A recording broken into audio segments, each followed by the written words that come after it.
Syria, however, Gary. Buck, I think you've laid out what essentially is one part of three parts President Obama is trying to avoid. Why does he backtrack from destroy to manageable? I think you're exactly right. To avoid having to commit himself to going to Syria. Also, as we laid out in the beginning, to avoid any sense of boots on the ground, besides the surreptitious kind that come out in the Daily Beast.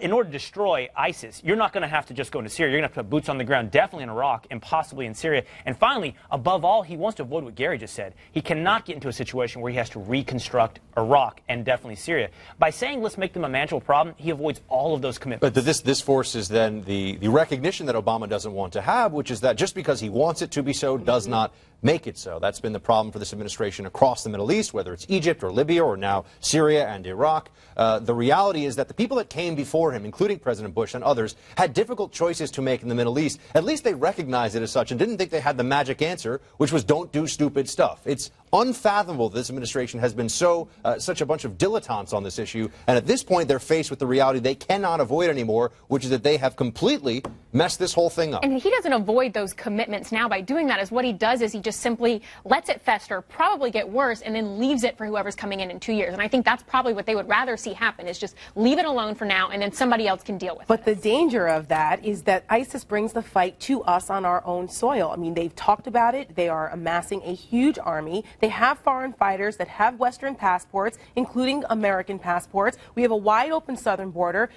Joint Chiefs of Staff General Dempsey, he's chairman of the Joint Chiefs. He said that he worries about open borders, ISIS coming through open borders in our country. That's the Joint Chiefs. So everybody seems to recognize this problem and the nature of it, but the President of the United States.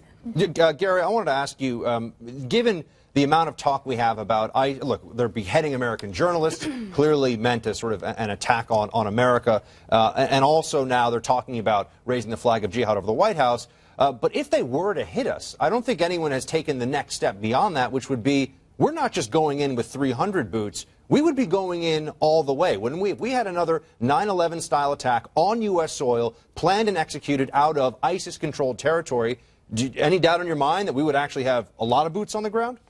I think that it's more likely that they will attack American interests in the region first.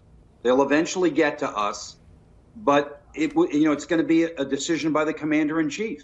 And this administration tries as best as it can to explain away anything that occurs that will allow it to wiggle off committing itself to this fight.